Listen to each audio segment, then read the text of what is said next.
All right, all right, all right, all right, all right. Woo! Feels good to be back. I know it's been a long time coming, but ladies and gentlemen, boys and girls, idealists and visionaries, I am your boy Ideal Tone, and I am here to make it known that we are back. And I mean, we are back after 3 weeks of no content. I do apologize. With another episode of Binge or Cringe, and not just any episode of Binge or Cringe, but it is the spinoff, The Godfather and The Vet, episode 3. And you know that I'm joined by the one, the only, the Godfather of anime, Kobalt 70 himself. Kobalt? What up?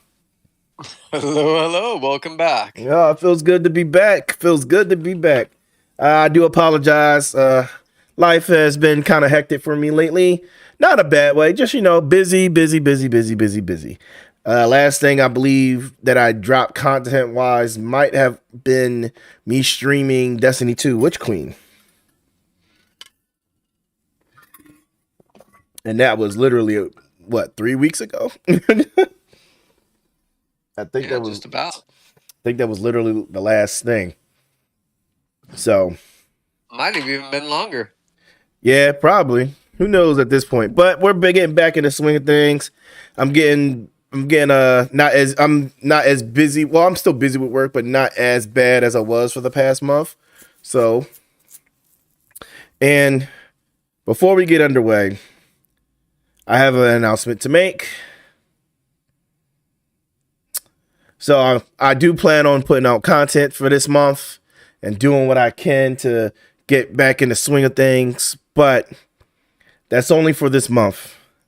I'm sorry to inform everybody, but I'm hanging up Ideal Tone.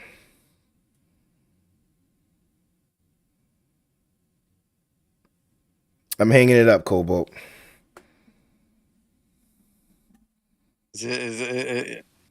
Yeah? Psych, April Fools, suckers! I'm like, I was just waiting for it.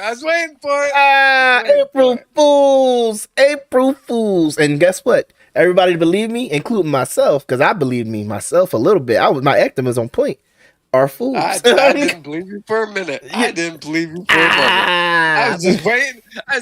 For your ass to pull that shit. I saw the look on your face. I know that look. No, I'm not giving up Ideal Tone. We just getting started, baby. Just went to my sponsor the other day. Got some good news. I have 6. No, yeah.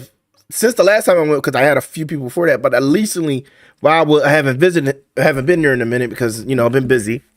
5 people have actually went there and used my name for the discount, just from watching my videos.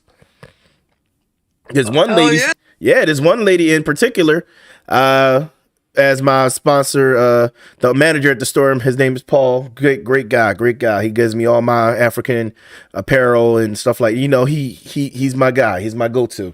He just recently told me that one of the people who actually recently been there, she not only used my name for the discount, she showed him a video of me promoting on my channel, and not just that, she spent over $500. What'd you say, Kobalt?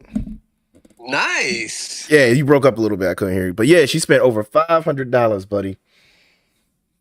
I was like, okay, I'm making a little bit of okay, I'm doing a little something out here. And he was like, man, I appreciate you getting the name out there. And I'm like, man, hey, I'm glad it's working. And he was like, you get big discount every time you come here, man. This your store. I'm like, yeah, man.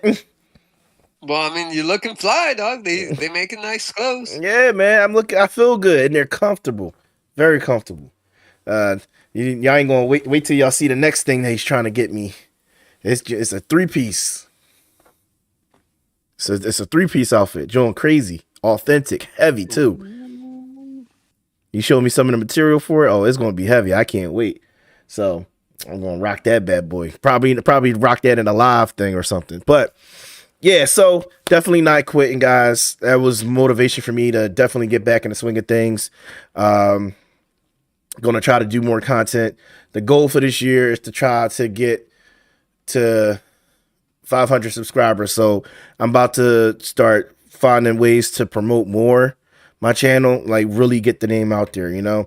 I want to really like get myself to a higher level in this. And like I say, I that doesn't mean I'm trying to plan on quitting my day job, but I do realize that I'm at the point now where I'm starting to get more subscribers, but it's harder for me to get people to watch or people to watch and everything, and by me promoting just myself. So I've been, reaching out to people I trust and know who have been in the business for a while to put me in the right direction. So hopefully soon, start promoting with some certain people and get my name out there even more. Not to mention, got some big things coming up, but I'll explain that all at the end of this episode. So I don't want to keep us too long. Let's just dive in. Kobalt, sorry you had to be a part of my April Fool's joke. Oh no! I knew what was going on the moment you said it. And like, this motherfucker. What the hell? Is he seriously going to be pulling this shit right now? He totally. All right, how am I going to play this? How am I going to play this? That's all it was. That's all it was. But yeah, so let's get into it. As I said, this is Binge or Cringe, The Godfather and The Vet, episode 3. This episode, we're going to be talking about 2 anime that they're not really obscure, but I feel like... Well, one of them is obscure. The other one's legend. Yeah. Right? And I feel like they don't get as much, I'm sorry, I'm tongue-tied, as much recognition as they should. At least not to those who aren't, because let's be real. We've said this multiple times, anime is becoming so much more mainstream. And the reason why we do this is, and not just this, but regular Binge or Cringe as well, because people who are getting into anime only see the new stuff, and they don't really know there's some stuff out there that will blow your mind that you've never even thought of watching because you never heard of it, or it's before your time, or before you got into anime. You really got to do research and really understand. So if you didn't grow up with anime, especially during the golden age times of anime where it was popular on Toonami, and even before that, it's just hard to navigate sometimes. So that's why we came up with this. That's why I decided to do this. So yeah, so the 2 shows we're going to be talking about today are Beyond the Boundary and Black Bullet. Kobalt? Beyond the Boundary aired fall of 2013. Initially, I don't think people realized it was going to be as epic as it ended up being. Exactly. By the end of the season, it was one of the top shows of that season. It ended up getting a follow-up movie and OAV right after that. That was actually a prequel. Super hit. Whereas Black Bullet came out the year later, and it wasn't as popular. It had a lot of promise. It had a great closeout first season, but the likelihood of us ever seeing more of it is pretty slim. So it's one of those series that's kind of disappeared, mainly because the author... Something that happens to a lot of artists that get big is they get an anime while they're still writing it. Mm-hmm. And so they're doing both the anime and the light novel, and they burn out. Exactly. This is what happened with Black Bullet. He actually he walked away from it. He started a restaurant and cites both his restaurant and his health as concerns for why he hasn't really come back to it. Mm-hmm. Now, that's not to say he won't. There may be a time where he gets that bug again. A lot of authors have done that. In fact, there's several greats where the author had walked away for years and then came back to it.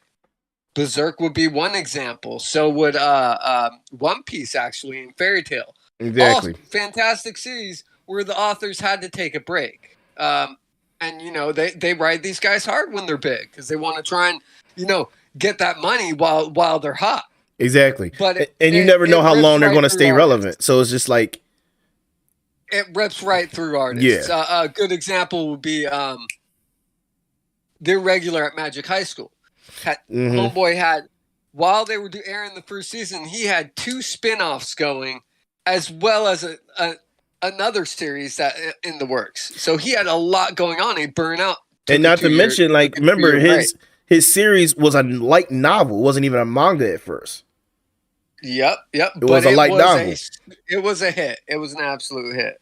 So like I'm be honest with you, I felt like they spent him more than anybody because it was a light novel, it was a manga, and then it was then there was a series and movies. Like, come on. Oh man. yeah, he worked his ass off that year. It was crazy. Mm-hmm. But getting back to you want to start this out with Beyond the Boundary since it's the bigger might of as well two? start with Beyond the Boundary, and then we'll slide over into Black Bullet. So, but Beyond the Boundary, like Kobo said, it was a hit. It was a hit, and it was the way I feel like it started. The first episode, the main characters made such an impact that you didn't expect them to make, because like they started off as just like, and what a normal, seems like a normal maybe rom-com slice of life type thing. A very messed up rom-com. It starts out with Mirai Kiriyama, a sole survivor of a clan that essentially can turn her blood into a weapon. And it's a very special ability, but it's also considered a cursed ability among her other spirit-ruled warriors and contemporaries. And exactly. She's been tasked with killing a Yomu. This Yomu is actually a half Yomu human hybrid that's our main character. And it's the shared tale between those two of how they deal with, well, being who they are. Exactly. You know? Yeah, because she lives a cursed existence. And as he technically lives a cursed existence, but because he seemed to be more coped with it and not let it really affect his life as much, he sees a little of himself in her because she has not come to terms with her ability and how to accept it and live with it. She's still... she's cursed. Yeah, she still lets that curse affect her on an everyday basis in life. So because of her curse, she feels sorry for herself and doesn't want, and tries to disassociate with all her friends or family because her existence has led to so many deaths. Mm-hmm. And she hates herself. She feels sorry for herself, and then she sees him, and she just sees him as a target. Which she comes to learn is that his existence is even more cursed than hers, and she sees him surrounding by friends, living a normal life, and she's almost jealous. But eventually, obviously, she finds out that these people aren't his friends. They're there to keep him in check. Watch. Yeah, they're there to keep him in check.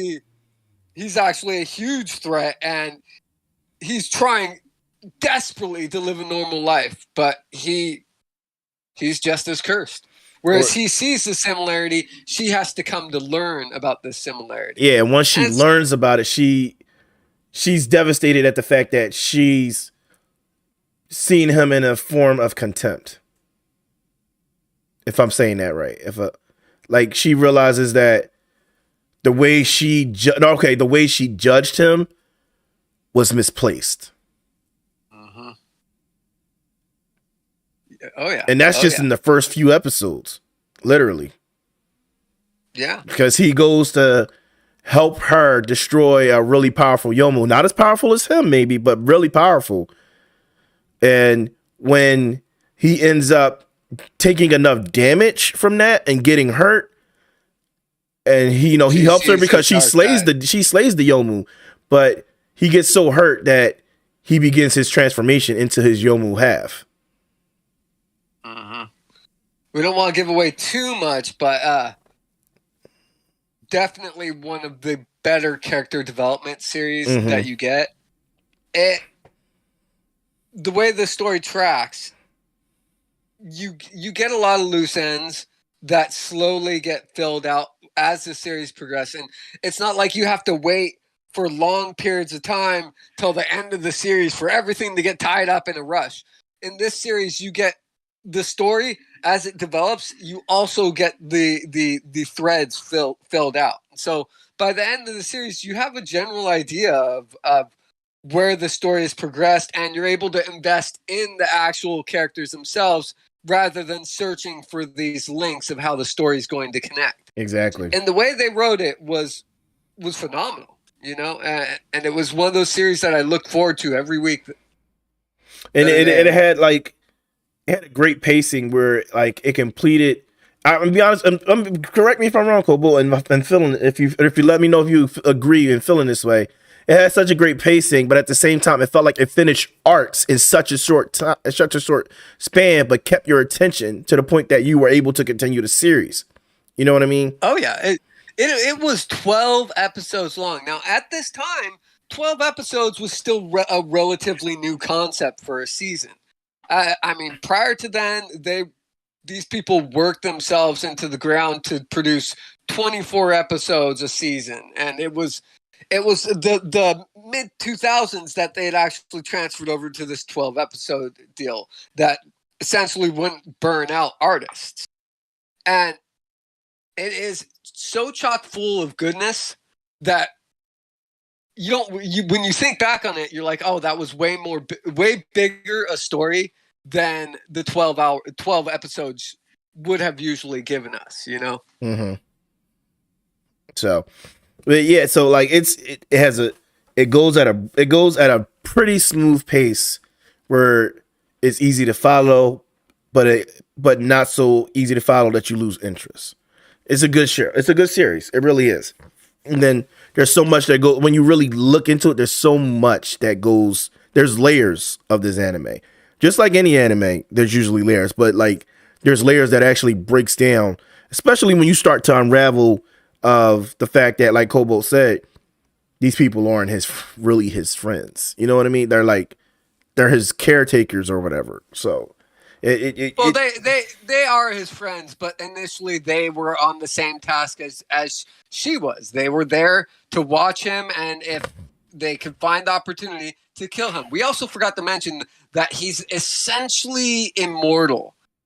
He heals so quickly that whatever damage that they had been able to do up to that point, he heals instantly. he had healed immediately. And after the series, you get an OAV that explains how his relationship with a brother and sister spirit warrior family that she mistakes as his friends initially weren't his friends. They were tasked with the same goal as she was: to kill him if they think he's a threat. Mm-hmm.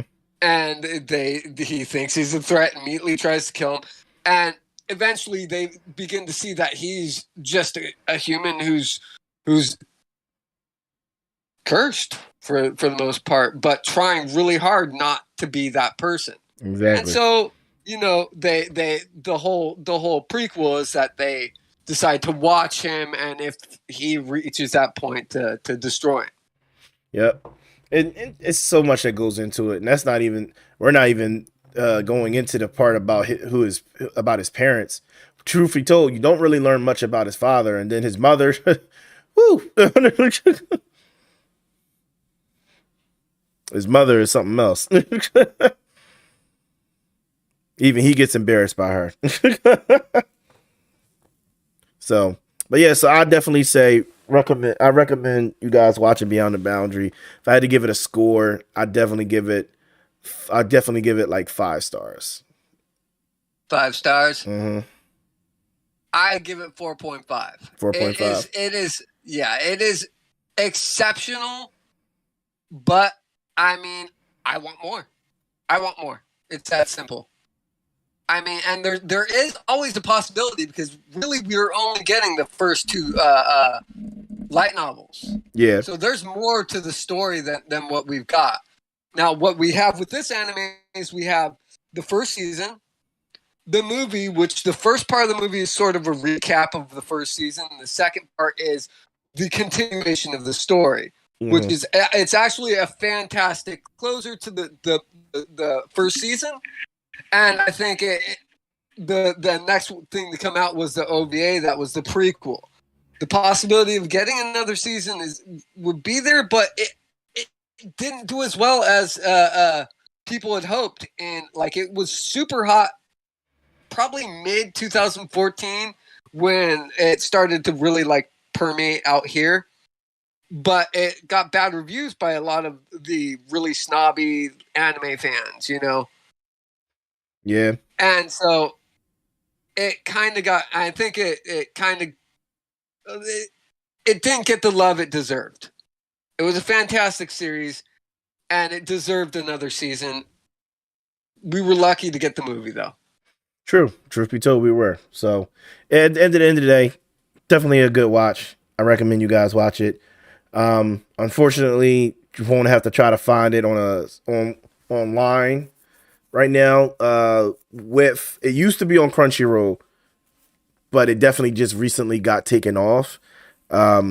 With especially with Crunchyroll expanding everything with combining and Funimation joining them. So like definitely just try to be patient and find it if you can. Not really sure where you can find it right now, but it's out there. It's out there.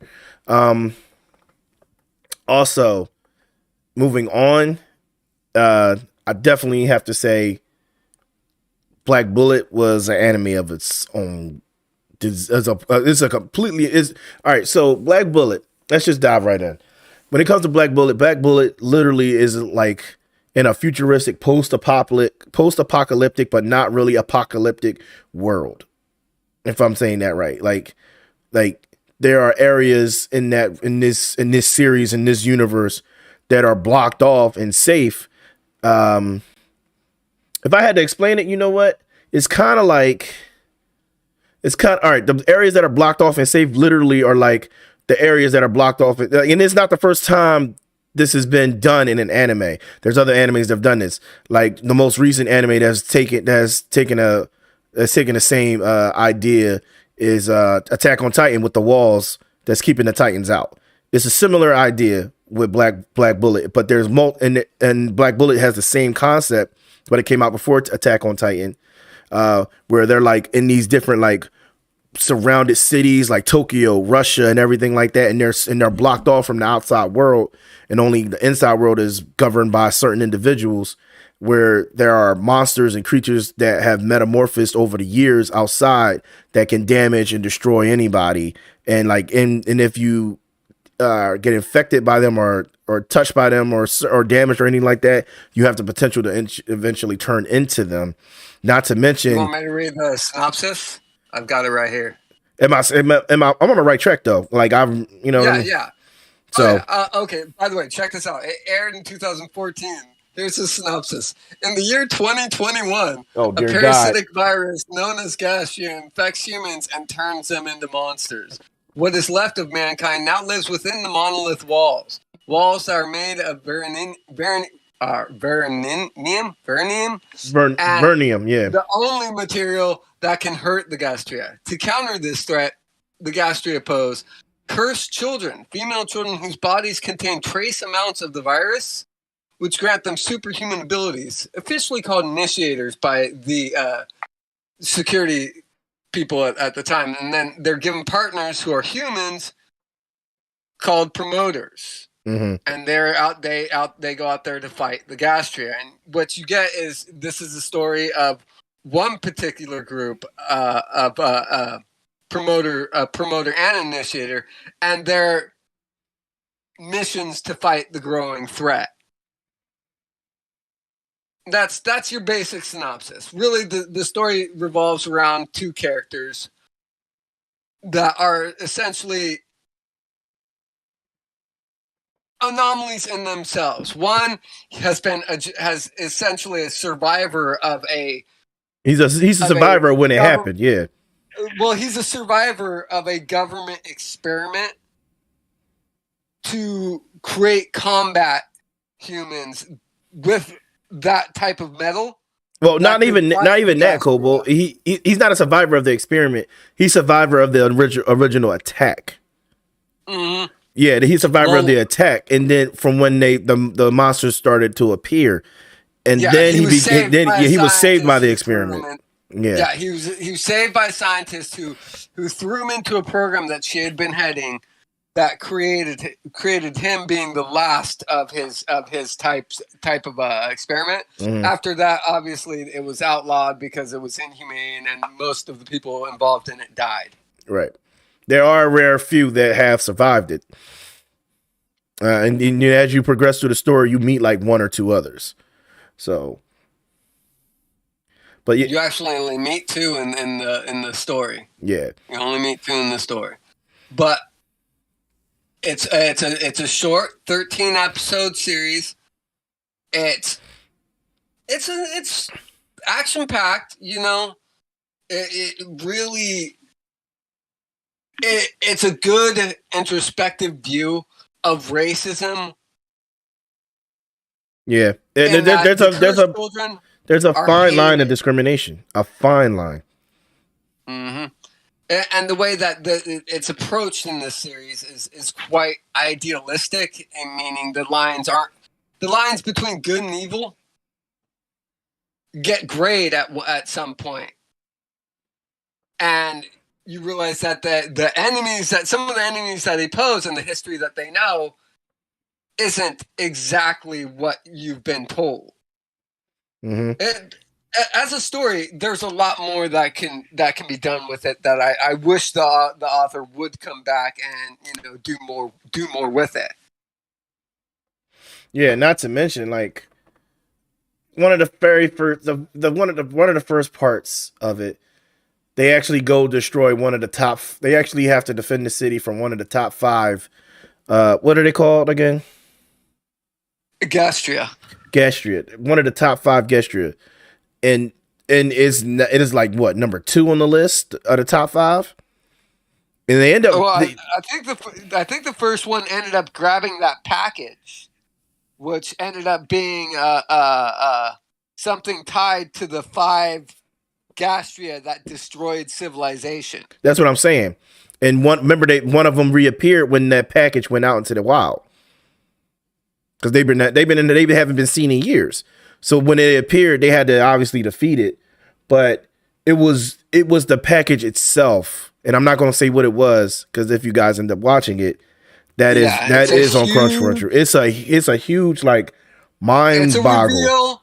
Yeah, it's a huge reveal to how they got there, but you're not going to get an explanation until towards the end of the season. But initially, you get shown it, and you're like, that doesn't make any sense. Why is that the item? Mm-hmm. So I felt like the story was well written, right? Really well written. But I mean, as a standalone 1 season anime, I'd put it up there in the top 20 of all time, just because of how it was written. Not bad. I definitely give it like a really high rating. It's an anime that I've definitely gone back and watched, especially like the combat. The combat is something different.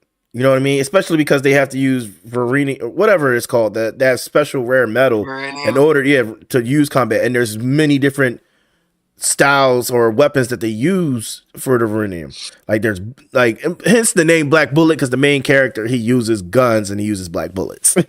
So the bullets he uses are of that metal. Yeah. And unlike many of his contemporaries who use swords or chainsaws, or some of them also use guns, but in his particular instance, he also has it within his body, which is a rarity among his kind.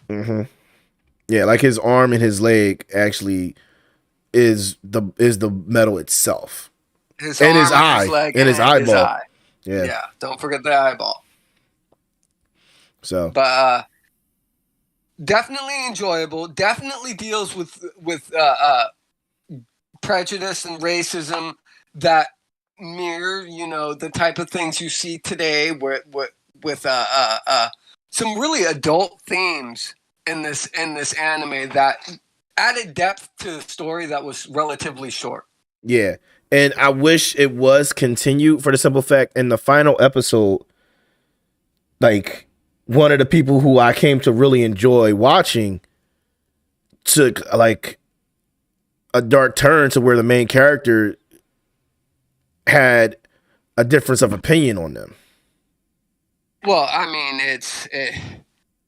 you just like in real life, some people will deal in absolutes, and it drives them down a dark path, and you get to see that slowly happen with some of the characters. You get to see it happen on the side of those being oppressed and the oppressor themselves. And you see sort of the dichotomy of humanity played out in this series, and it's why I like it so much, and it's why I put it in the top 20. Yeah, because you see that glimpse of humanity.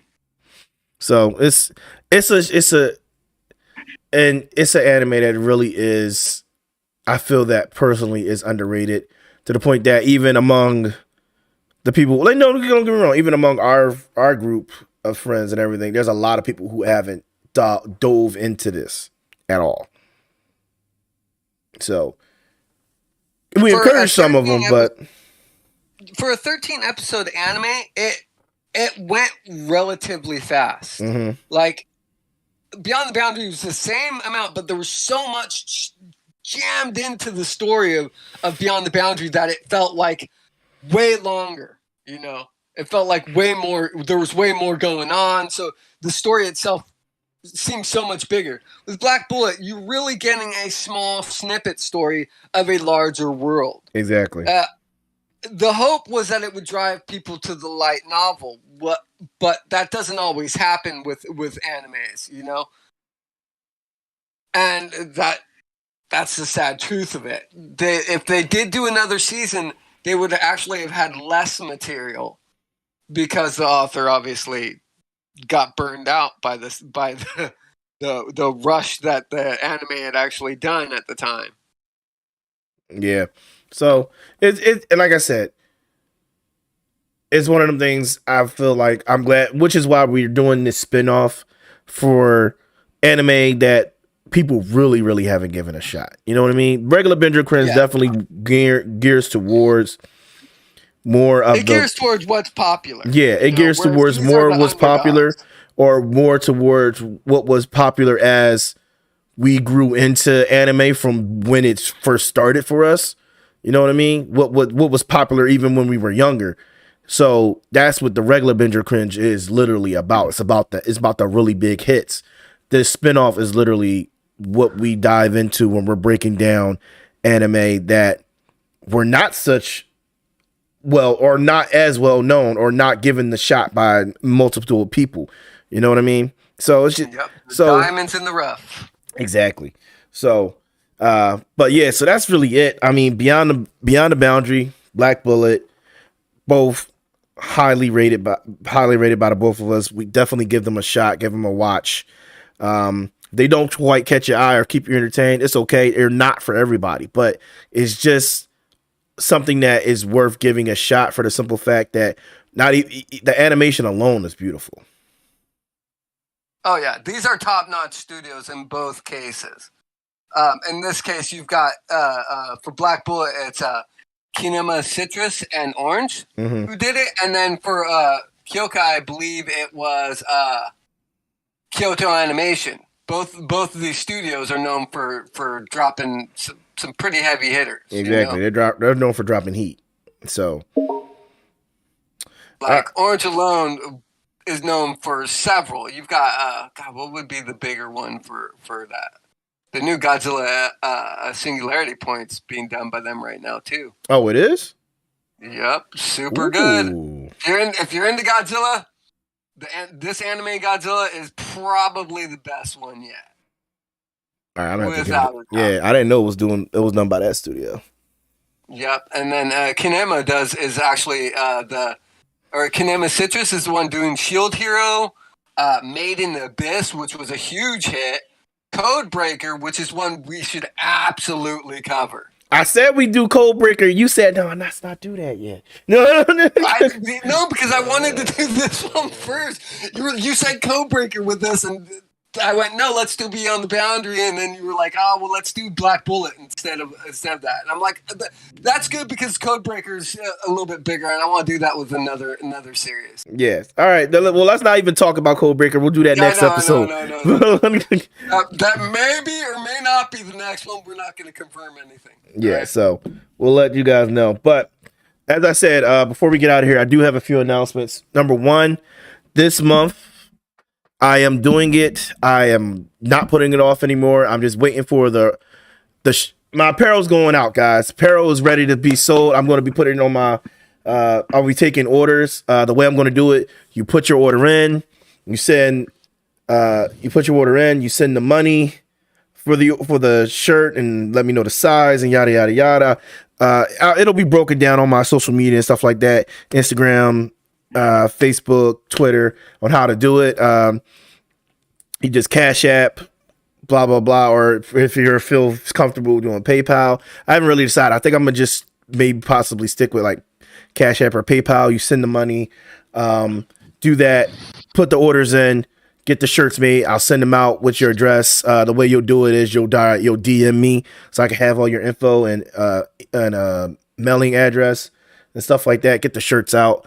And don't forget, like, it's going to include like, because I don't really have a website or anything yet, but like it's going to include like shipping and handling. So gotta include those prices. But the shirts are coming.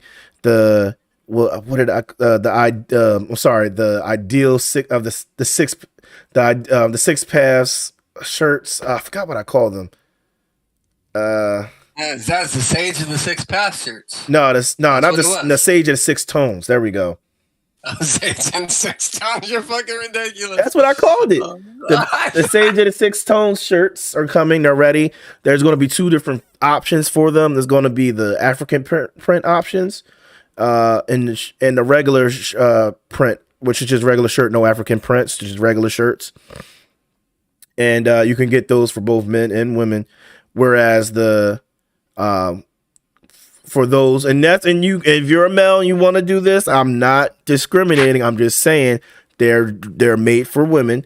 The African dashiki dresses are also going to be available for purchase.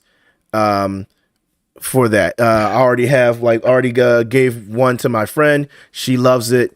Most of y'all know who she is. D, the Energy Queen. Also known as Dom. She has one. She's going to actually be promoting it, the dresses for me. And not only that, I'll also be promoting my shirts this month as they're going out. And the other thing, and we'll both actually be promoting them. And this is the other thing I wanted to talk about. For those of you, I haven't really announced it yet, but I'm going to announce it today. Your boy is going to an anime convention. I'm going to the Fan Expo. All right. I'll be there on Friday and Saturday. Not so much on Friday. I'll be there more all day Saturday. But I will be making an appearance on Friday in my apparel. And then Saturday, I'm going to actually be in a cosplay for the event. So it should be a good time. Should be good fun. It's going to be a blast going to the Fan Expo. Okay. So if you guys are in the area or you know what the Fan Expo is, you can, and you see your boy there, don't be a stranger. Say hi. Say what's up. Tone's going to be in a dress. I'm not going to be in a dress. I'm not going to be in a dress. Why are you telling these lies? I do not wear dresses, people. It's not my style. So I know. We keep putting him in him, and he keeps fighting his way out of him. It's painful. Kobalt, you're such a tool. You're such a tool. But yeah, so definitely come check us out. So Fan Expo apparel, my merch is ready to be bought. All information for that will be out coming next week, especially once I get the regular shirt done. Like I said, it's going to be 2 options. It's going to 3 options with the dashiki dress for the ladies, but the dashiki dresses, the African print shirt version, and then you have the regular shirt versions. So definitely get the pad for the 6 tones apparel coming out. And then I'm also got another shirt in the works that I'm working with my friend. He's going to do the mock-up and the design for me. I just have to do the rough draft for him. So definitely get that out. So stay tuned for all that. But that's it, guys. If you guys are in the area for the Fan Expo, hope to see some of you guys there. Like I said, please show up and reach out. And also, definitely, if you're in the Philadelphia, Pennsylvania area, more specifically, go to African Shades in the Fashion District, closer to 9th Street, at the bottom floor. next to the Burlington Coat Factory. That's the place where I get all my African garb, jewelry, etc., butters, creams, scarves, you name it. They hook your brother up, show some love, and you use my name when you talk to the manager. You get like a discount off on your first purchase. So definitely show some love. And there's already been some people that done it. It's been confirmed by the owner. So definitely look it up. And then if you are into African style clothing or Afrocentric styles, it's worth your time. So, but yeah, that's all I got to say. Kobalt, you got anything to say before we head up out of here? Yeah, no, I'm doing. I got nothing for you. I already got my giggle. Okay. I already put my giggle in there. Oh, wow. All right. But without further ado, and as always, I'm your boy Ideal Tone, and I just made that known. Later.